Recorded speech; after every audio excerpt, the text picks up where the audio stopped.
The Krays are the most notorious gangsters in British criminal history.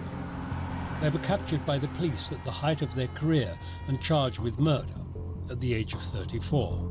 I'm sure they thought they would get away with it. Ronnie Kray said that if he wasn't in court at the time, he would have been having tea with Judy Garland. Found guilty, they went on to spend the rest of their lives in prison.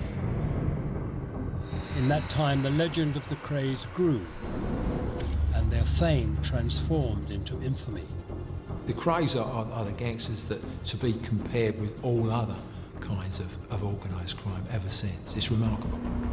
During their time inside, the Krays continued their hold over the public imagination and the criminal underworld. With unseen archive and exclusive interviews, we tell the story that has never been told. The story of the Krays behind bars, how they survived and ultimately prospered from their prison cells. We've always thought they had more money in jail than they ever did when they was out of jail. In fact, as this film can now reveal, prisons saved them from imminent gangland execution. They'd have been killed. You know that already, huh? Oh, yeah. And then we wouldn't be sat here doing this interview. It was only a matter of months before the pair of them would have been found on the pavement somewhere or other. I mean that.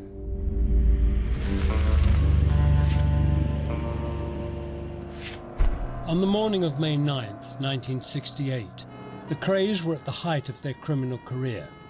This dramatically ended when officers from Scotland Yard, led by Leonard Nipper Reid, finally brought the Kray empire to its knees. The 34-year-old ex-boxer brothers, Reginald and Ronald, came here with flying squad officers at 6 o'clock this morning. They were in bed when the officers called to their home in Shoreditch. The first I knew about it, funnily enough, was from the newspaper the next morning. My husband said, the Krays have been arrested. I said, oh, well, they've been arrested before. You know, why is it on front page of like 4 or 5 newspapers? He said, no, this is very serious. They've been arrested for murder. This wasn't the first time the twins had been arrested. In just the past 3 years, they'd been charged with menace, and even with the murder of fellow gangster Frank Mitchell. Both times they escaped justice, thanks to their friends in high places. What are you going to do now that it's all over? I like to have a bit of family life now, you know. I intend to get married in the near future. I did before this case, but it's put back over the case, and just get married as soon as possible, you know. Ronald, what are you going to do now? Well, I'd like to go abroad for a short while, and then I'd like to be left alone. But this time the police were determined there would be no mistakes. They believed they had enough evidence for 2 murder charges. Ronnie had allegedly shot George Cornell, and Reggie was thought to have stabbed Jack the Hat McVitie. The twins were arrested in the dawn raid, and for the Kray associates, it was only a matter of time before they too were caught in Nipper Reid's net. I was surrounded by police officers in unmarked police cars. Must have been about 15 of them. They appeared out of nowhere and swooped on me, and guns and stuff like that pointing at you and your head and all that, and arrested me and took me to Tintagel House. Nipper Reid was sitting behind a big desk, but behind Nipper Reid on a board was all the photographs of the firm, everybody, and associates. And he was very polite, very amicable, and he said, look, I know you weren't involved. He said, but tell us about it. Nipper Reid's aim was to turn each firm member to give evidence against the twins. After 9 months on remand, the Kray twins and 8 of their associates, including their brother Charlie, went on trial for the murders of George Cornell and Jack McVitie. On the 7th of January 1969, Court Number 1 of the Old Bailey became the focus of the nation. We'd been that long on remand, it was almost a relief when it started. And we were all in one van, it was just us. And the van would go from Brixton to Wandsworth, or Wandsworth to Brixton, and then to the Old Bailey. Motorcycle outriders, helicopter. This was like a trial that nobody had ever seen before. It was a trial that was to go down in history. As well as the furore surrounding the capture of the Krays, an unusual legal step was taken too. Instead of the two murders being tried separately, the charges were put together, which meant court number 1 had 10 defendants in the dock. They have wide interests in the theatre and in entertainment, and they're well known for their fundraising work for charity. Up to a few years ago, they were well-known West End theatre first-nighters and hosts to some of the newer big names in show business. It was a great stage for them. The one thing that people, I think, underestimate about both Ron and Reg Kray was they were geniuses at public relations. They were good at presenting themselves in court as gangsters. It's what they were, and they were proud of it. As they came up, I thought, oh my God, you are still thinking you're on show, which they always like to be. You're still playing to an audience. Hey, look at me. You know, we might be in the Old Bailey, but we're going to get off this. The trial focused on 2 murders of known villains. It was alleged that Ronnie had walked into the Blind Beggar pub and shot George Cornell in 1966.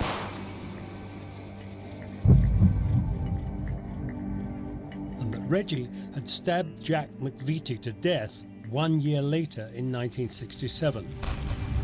It was the chaotic murder of Jack the Hat that gave the police the opportunity to start compiling evidence against the twins.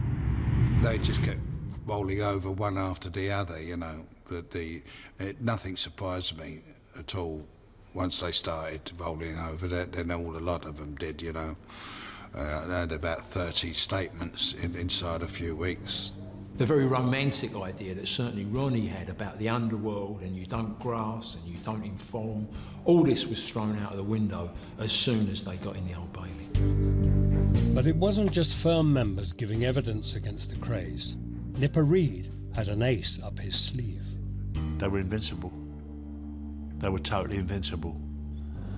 And I had my doubts until the barmaid got in the dock. The worst thing that happened, the barmaid. Once that barmaid walked into that court, and I looked at the twins and they were shocked. This young girl spoke like an angel, and you could not fail to listen and be moved by the things she said.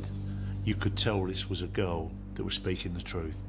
And of course she was perfect because she immediately said, that's the man, that's Ronnie Kray. You're living beyond hope that you're going to walk, you're going to get a not guilty. But when that barmaid gave her evidence, there's that slow sinking feeling that kind of goes through you, and that's the thing that's condemned you. The crucial evidence from the Blind Beggar barmaid played a key part in the twins' guilty conviction, and even today, her identity is protected. The Krays were finally brought to justice and were found guilty of both murders, along with their associates, for different levels of involvement. Reggie went up first, and he came down with 30 years. So we know what we're dealing with. We know this is serious business.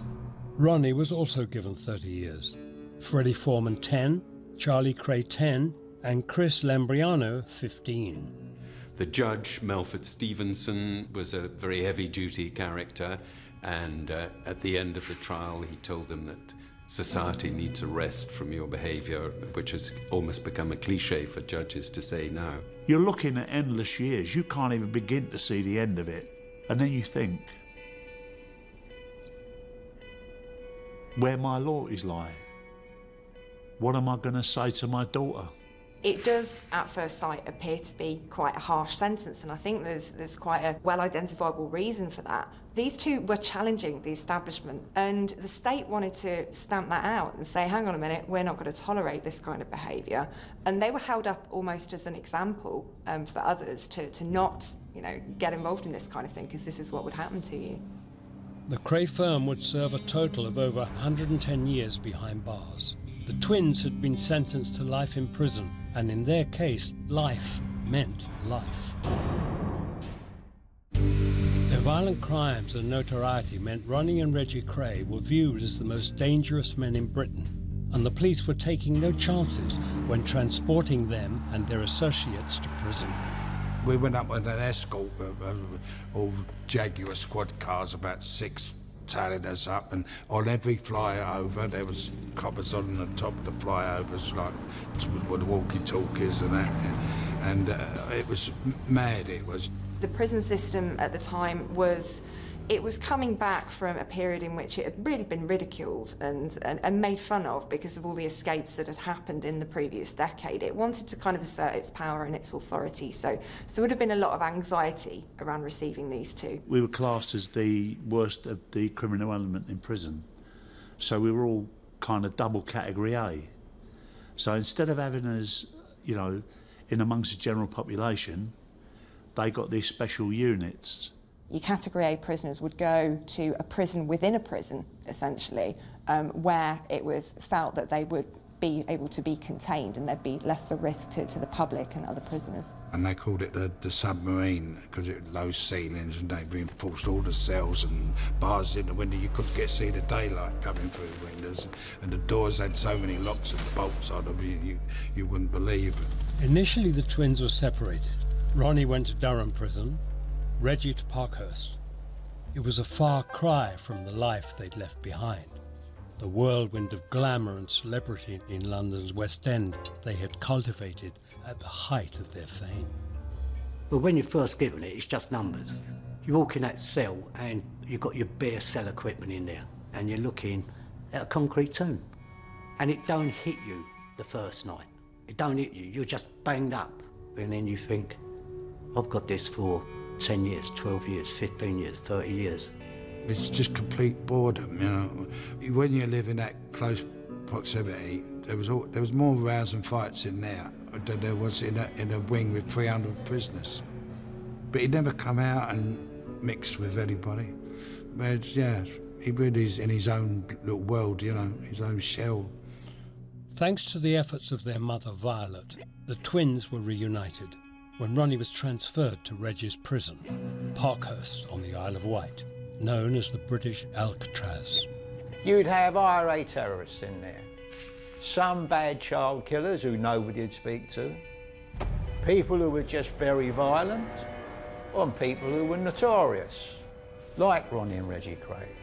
You live a day at a time. You don't serve a prison sentence, you survive a prison sentence. So all this myth about the Krays, you know, tough guys, they was the same as any other prisoner in there. As for Ronnie and Reggie, their new life had no discernible end in sight. The joke used to be in prison, if someone got lifed off with a recommendation, they go, when's he getting out? We go, the Tuesday after the Krays.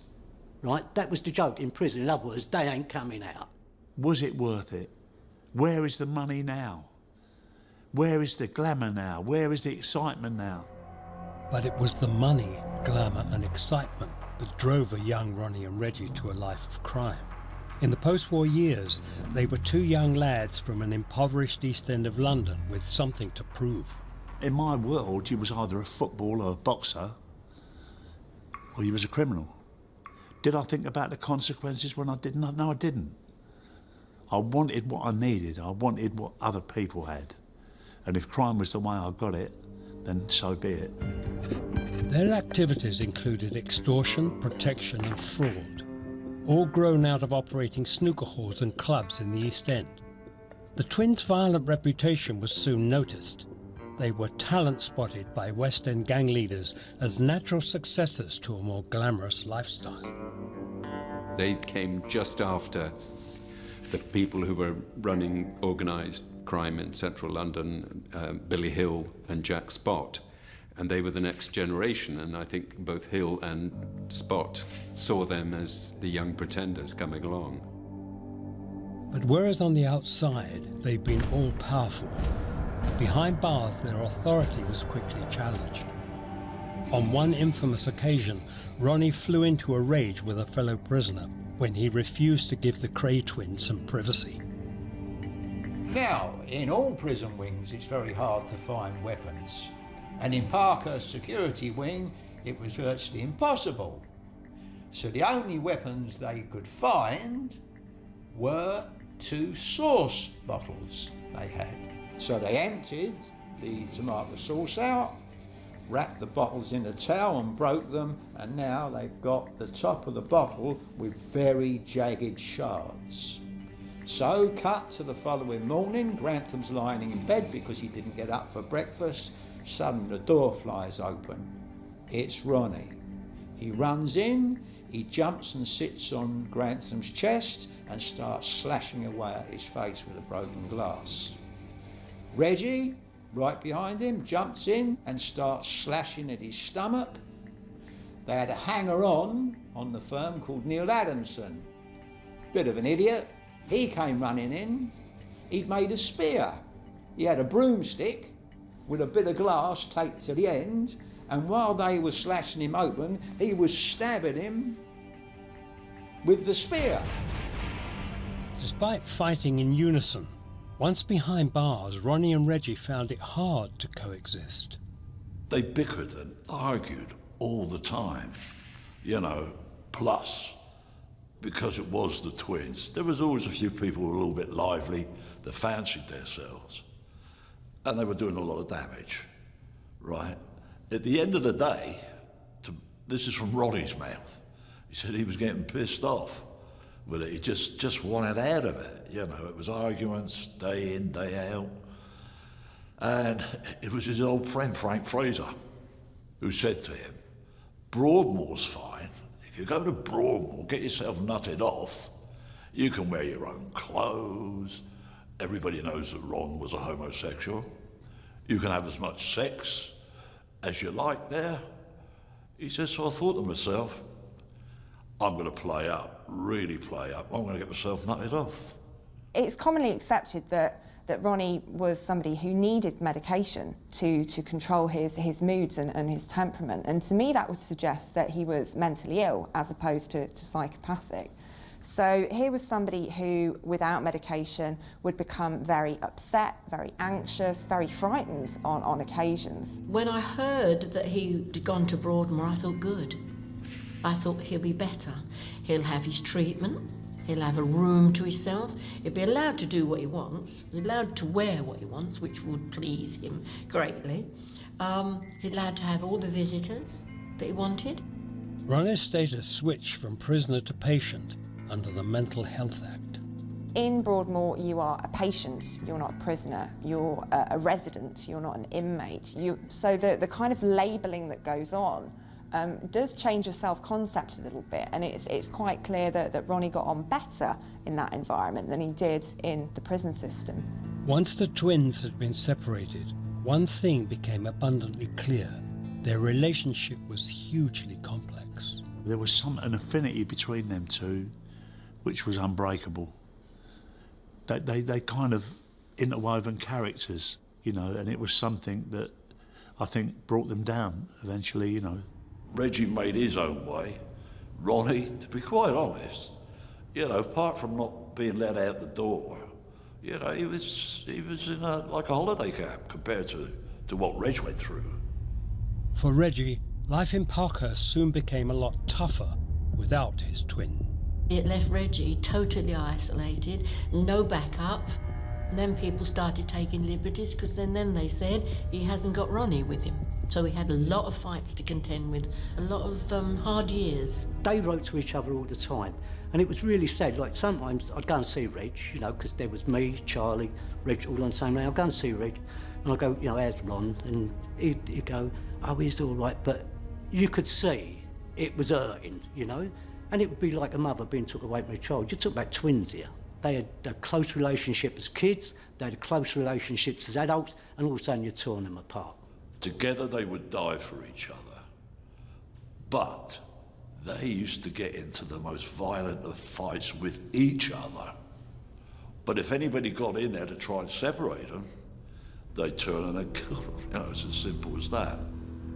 It looked as if the twins had been tamed by the prison system. But then, in the mid-70s, a book was released which changed everything. The whole situation with the twins would have died down like any other gangsters once they go to jail. And you're away 2-3 years, people forget, But then John Pearson writes a book called A Profession of Violence. And once again, you have that stark David Bailey photograph of the twins on the front. Everybody bought it. And this is when the Krays began to forge a new legend and recreate their criminal empire from behind bars.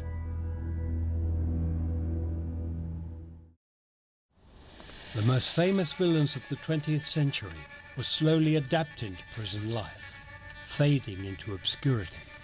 But suddenly, in the mid-1970s, John Pearson's book, The Profession of Violence, provoked a resurgence in the Krays' infamous reputation. Only a few years ago, on the outside, the name Kray had held enormous power.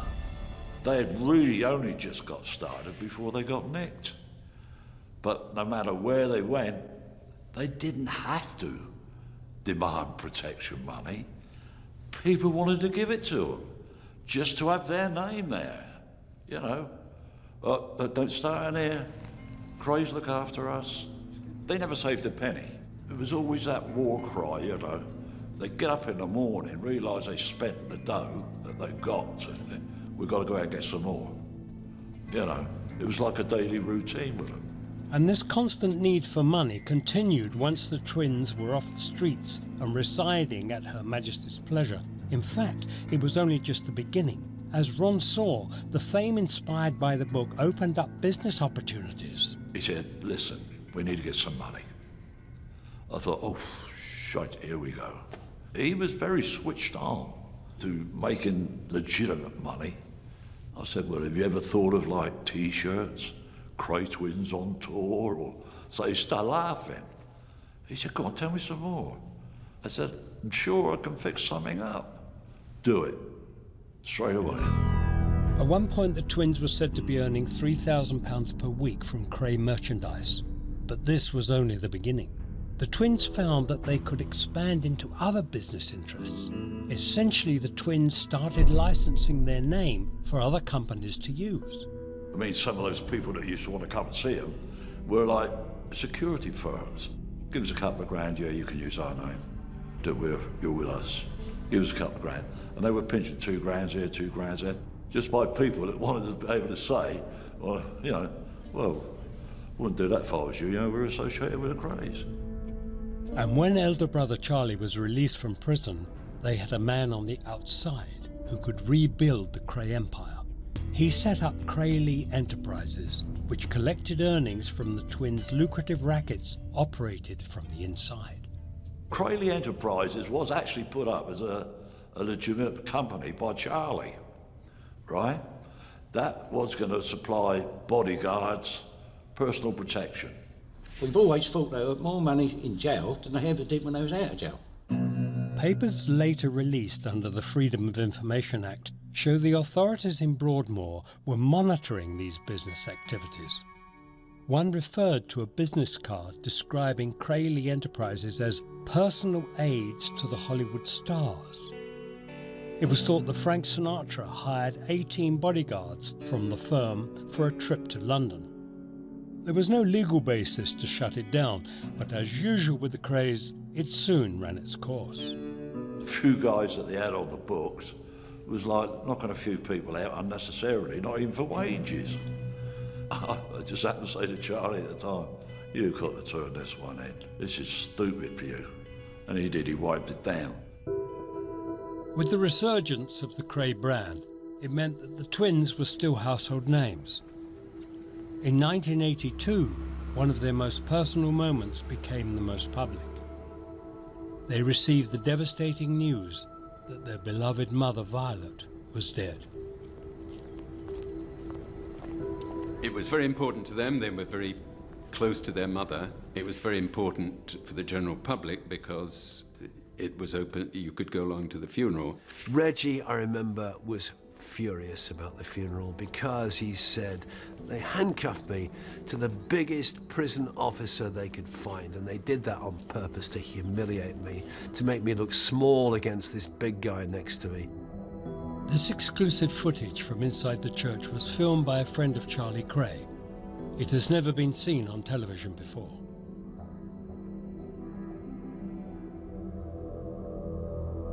We saw them shake hands, no tears, no crying, which they wouldn't have done. What I know that they did in their cells, because they both told me, they both broke down. And then immediately they were taken away out of the church and taken away. Violet's funeral, and the twins' first public appearance in over a decade, fueled the Kray story, and it continued to grip the public's imagination. I think they were extremely aware of the position they had in criminal history, and they enjoyed it, and they took advantage of it. They would receive fan mail, in actual fact, especially from women. So there's a kind of the thrill of meeting that person, of being with that person, but knowing that actually you're not in any real danger. And celebrities were equally as guilty of idolising the gangsters. You've got to understand that the division between gangster and celebrities, film stars, etc., it's a very fine line. They've both got to live in their own worlds, both want to know each other's worlds, you know. And yeah, he had a lot of visitors from the world of showbiz. It wasn't just the celebrities clamouring to be part of the Kray circle. Inside prison, their fellow inmates wanted to be associated with them too. I think there was a fascination for younger prisoners with the Krays, both because of the glamour, and some of it would rub off on them. The Krays liked it because there were these nice-looking young men hanging around and looking after them. When I saw Ronnie Kray in Broadmoor, he had almost like a valet with him, pouring his Barbican non-alcoholic lager and handing him his cigarettes. He said, I have a cleaner to clean my room. I said, a cleaner? Who cleans your room? He said, oh, a young boy in here. And David Fraser experienced the same behaviour with Reggie. They followed him everywhere he went. And when we used to go out on exercise, I thought, oh, please God, don't come and have a walk round with us, but he made it known that he didn't want them to have a walk round, so they would just stay away. But the minute he went back to the cell, they would have everything ready for it. They were stargazers. Whilst it was no secret that Ronnie Kray was homosexual, many rumours have circulated about Reggie's sexuality inside prison. Good luck to him. He weren't doing no harm to anyone, and if he was that way inclined, that's his business. That's how I looked at it. But it was quite funny with the young fellas, and there was the rumours. There were always rumours. But then in prison, there is always rumours. For a man of his age, he was, in fact, in tremendous condition, well able to defend himself against potential attacks, which were always liable to happen in an environment like Parkhurst. When I saw him in prison, he was talking about writing a book about exercise in a confined space, which he thought would be like a kind of Jane Fonda exercise routine. In the early prison years, visits to both Ronnie and Reggie were restricted to just family. Their mum Violet visited them every week until she died. Now the visits were very different. The visit was always upbeat. He'd come out with pieces of paper and say what he wanted you to do, who he wanted you to phone, could you go and get me a pair of trainers? And I was thinking, where am I going to get this money to go? Well, it's already arranged. If you go to my mother, somebody's dropped some money around, and I'd have to go and buy a pair of Reebok trainers. I remember that Reggie did have quite a good relationship with the prison officers. I can remember them coming with a plate of Kit Kats for us as he was discussing things, and he would receive them politely and they would hand them out politely. And visits weren't the only form of communication. Reggie would write incessantly to associates on the outside, sending out instructions from business deals to working on his parole. Reggie would write non-stop. 3 o'clock in the morning, when you got the letter, it said on the top, 3 a.m. And I used to think, well, what are you up at 3 a.m. writing to me for? But that was because he had to write at least 20 letters. But scribble, you've seen their terrible writing, veering to the right, veering to the left. Some people couldn't understand it. Despite his early efforts to keep fit and mentally alert, Reg was in slow decline. His ability to write even a simple letter highlighted the change in him from his early days behind bars, shown in his correspondence with his former associate, Frankie Fraser. Letter he wrote to my father in February of the year they got a sentence, thanking my father for giving evidence. Well, if you compare that with later letters that I've received off him when I was in jail and he was in jail, There's no comparison. There's no comparison. Ronnie, on the other hand, adapted well to his surroundings, spending his time painting and receiving visitors in Broadmoor. I was even allowed to go and see his cell. When I was first there, it was really, really grim. It really was an old Victorian cell with the iron bars at the window and a narrow slit of a window. But by the time my writing was complete after 3 years, a lot of the modernisation at Broadmoor had started, and in actual fact he'd got himself then a very nice room with his own curtains that he'd selected, velvet curtains, etc., and a nice double bed. So things had improved considerably for him. He was sat there in a beautiful cashmere suit, tie. I thought he owned the place. But even in the relatively comfortable surroundings of Broadmoor, Ronnie was still prone to violent outbursts. In 1993, he was caught trying to strangle a fellow patient, sparking a security review. Doctors at Broadmoor have been experimenting with Ronnie Kray's medication.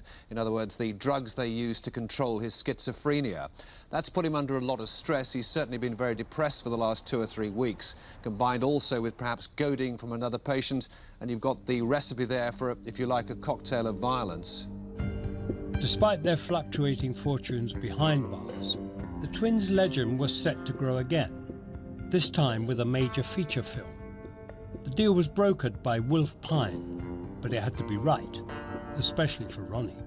Originally, he had wanted Richard Burton to play him. Richard Burton was by now dead. Then he thought that Bob Hoskins would be a good person to play. So he was constantly thinking of who the right person to play them would be. They picked the Kemp brothers, of which, of course, they knew nothing about. He said, what they look like? I said, oh, they're handsome. The two of them are handsome. Although looks were important, money was still essential. He said, we've got 80 odd grand a piece. And naturally I said, well, that's handy, Reg, having that amount of money, 80 odd grand. He said, no, I'll spend it all and give it away. Gave it away. Gave it away. The Kray twins, Reggie and Ronnie, were soft touches.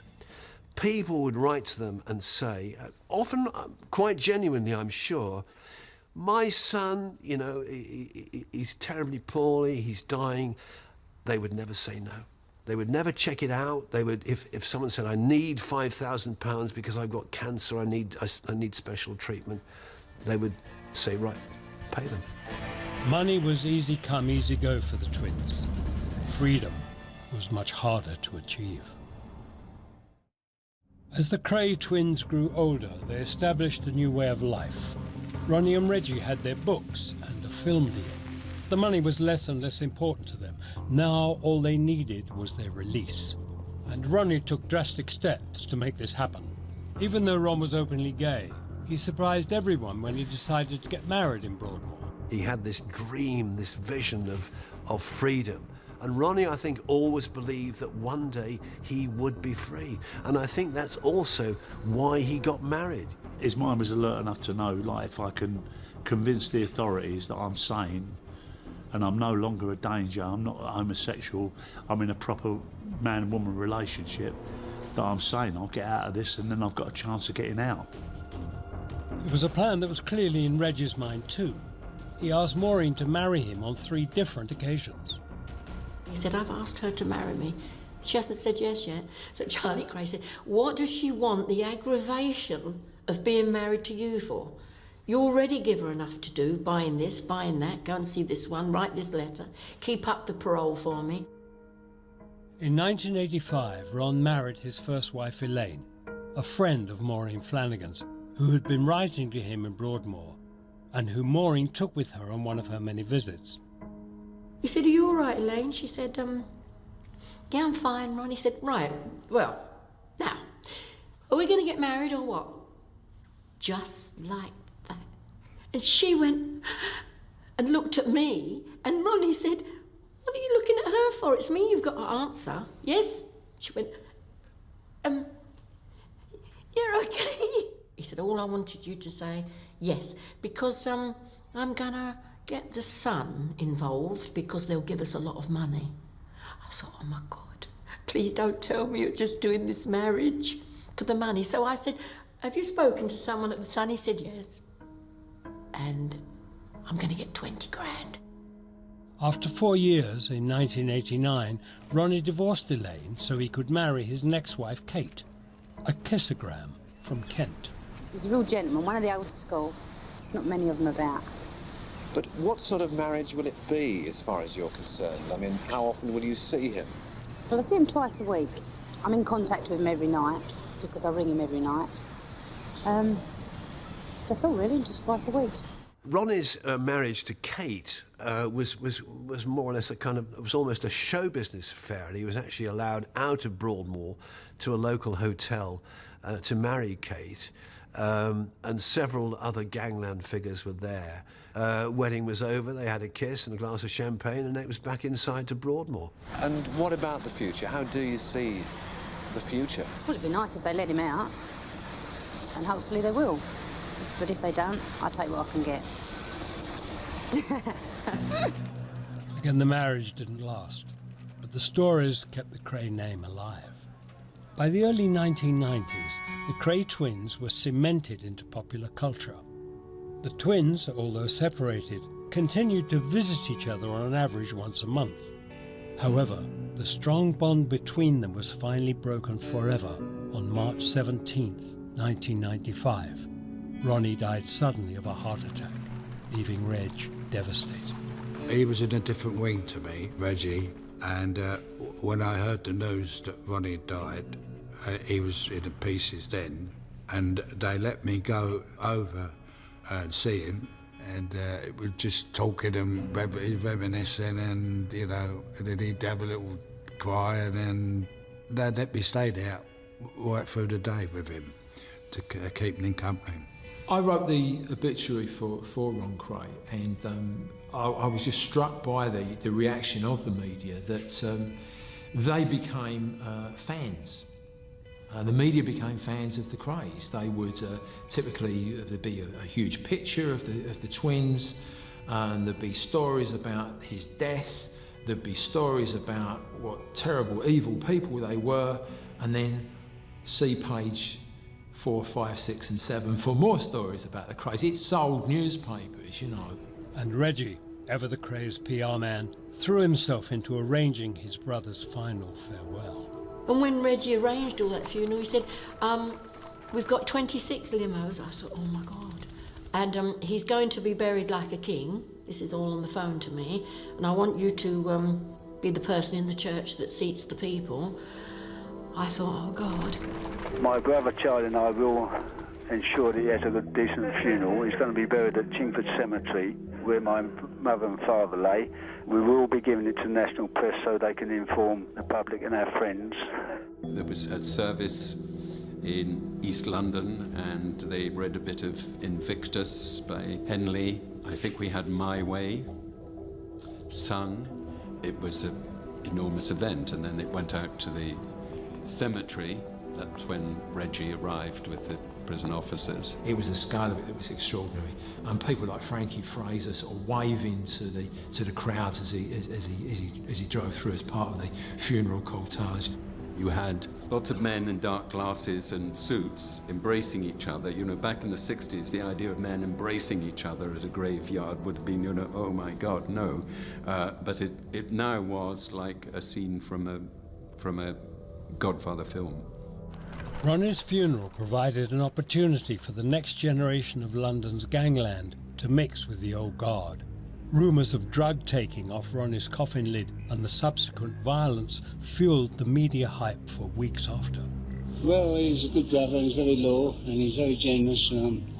There are lots of nice ways about him, and I shall always remember him with good memories, you know.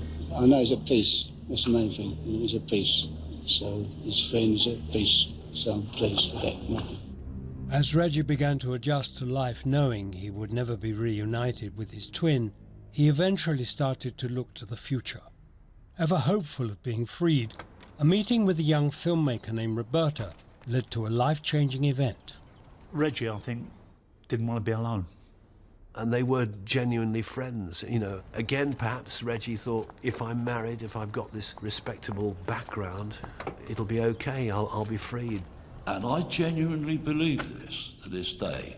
All right, Reg was having his boyfriends in there, but I genuinely believe that he did fall in love with Roberta. He rang me one day. I never heard Reg Kray cry, but he was crying on the phone. I went, "What's up with you?" I just couldn't believe it. He said, "She's dumped me." So I rang Roberta. I said, "For God's sake," I said, "I've never heard this man cry. Do me a favour, speak to him, please." And she said, "Okay, I will." Then from there, they got married. But the marriage wasn't to last long. During his 32 years in prison, Reggie lost his mother, father, and twin brother.